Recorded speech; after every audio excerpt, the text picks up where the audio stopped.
दोस्तों, एक गांव में कल्याण चंद नामक एक सेठ रहता था।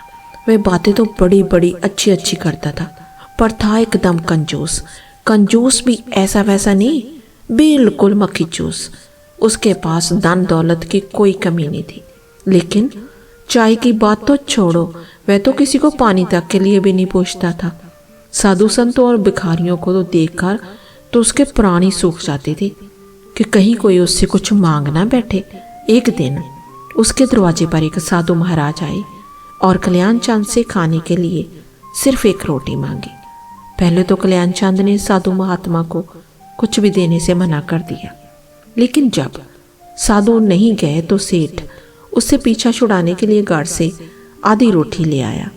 आधी रोटी देखकर महात्मा ने कहा कि अब तो मैं आधी रोटी नहीं बल्कि पेट भरकर खाना खाऊंगा। इस पर कल्याण चंद ने कहा कि आधी रोटी खानी हो तो खाओ, नहीं तो जहां से चलते बनो, अब मैं कुछ नहीं दूंगा। जय कहकर सेठ अपने घर में चला गया और दरवाजा बंद कर लिया। उधर साधु महाराज भी बहुत जिद्दी थे। वह रात भर चुपचाप भूखे प्यासे कल्याण चंद के दरवाजे पर ही खड़े रहे। सुबह जब कल्याण चंद ने साधु महाराज को अपने दरवाजे पर खड़ा देखा तो सोचा कि अगर मैंने इसे भरपेट खाना नहीं खिलाया और जे भूख प्यास से यहीं पर मर गया तो मेरी तो बड़ी बदनामी होगी। बिना कारण साधु की हत्या का दोष मुझ पर लगेगा। यह सोचकर कल्याण चंद ने साधु महात्मा से कहा कि बाबा, तुम भी क्या याद करोगे, आओ पेट भरकर खाना खा लो। महात्मा जी भी कोई ऐसे वैसे नहीं थे। कल्याण चंद की बात सुनकर साधु महात्मा ने कहा कि अब मुझे खाना नहीं खाना, मुझे तो एक कुआं खुदवा दो। लो, अब कुआं बीच में कहां से आ गया? कल्याण चंद ने कुआं खुदवाने से साफ मना कर दिया और वहां से चला गया। दूसरे दिन में साधु महाराज रात भर चुपचाप भूखे प्यासे उसके दरवाजे पर खड़े रहे।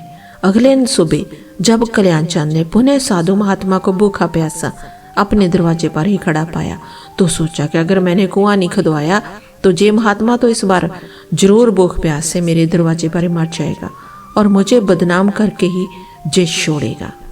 कल्याण चंद ने काफी सोच विचार किया और महात्मा से कहा, साधु बाबा, मैं तुम्हारे लिए एक कुआं खुदवाने के लिए तैयार हूँ, लेकिन इससे आगे अब कुछ मत मांगना।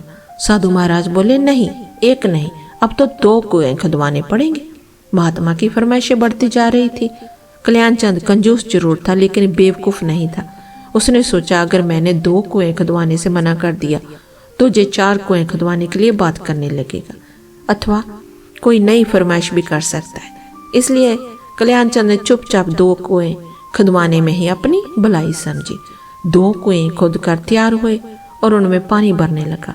जब कुओं में पानी भर गया तो महात्मा ने कल्याण चंद से कहा कि 2 कुओं में से एक कुआं मैं तुम्हें देता हूँ और एक अपने पास रख लेता हूँ। मैं कुछ दिनों के लिए कहीं जा रहा हूँ, लेकिन ध्यान रहे मेरे कुएं में से तुम्हें एक बूंद भी पानी नहीं निकालना। साथ ही अपने कुएं में से सभी गांव वालों को रोज पानी निकालने देना है। मैं वापस आकर अपने कुएं से पानी पीकर प्यास बुझाऊंगा। कल्याण चंद ने महात्मा वाले कुएं के मुंह पर एक मजबूत ढक्कन लगवा दिया। सब गांव वाले रोज कल्याण दास वाले कुएं से पानी भरने लगे। लोग खूब पानी निकालते पर कुएं में पानी कम ना होता। शुद्ध और शीतल जल पाकर गांव वाले निहाल हो गए थे और कल्याण चंद का गुणगान करते करते थकते नहीं थे। 1 वर्ष के बाद महात्मा पुनः उस गांव में आए और कल्याण चंद से बोले कि उसका कुआं खोल दिया जाए। कल्याण चंद ने कुएं का ढक्कन उठवा दिया। लोग जो देखकर हैरान रह गए कि उस कुएं का पानी खराब हो चुका था, उसमें कीड़े पड़ चुके थे और पानी में बहुत बदबू आ रही थी।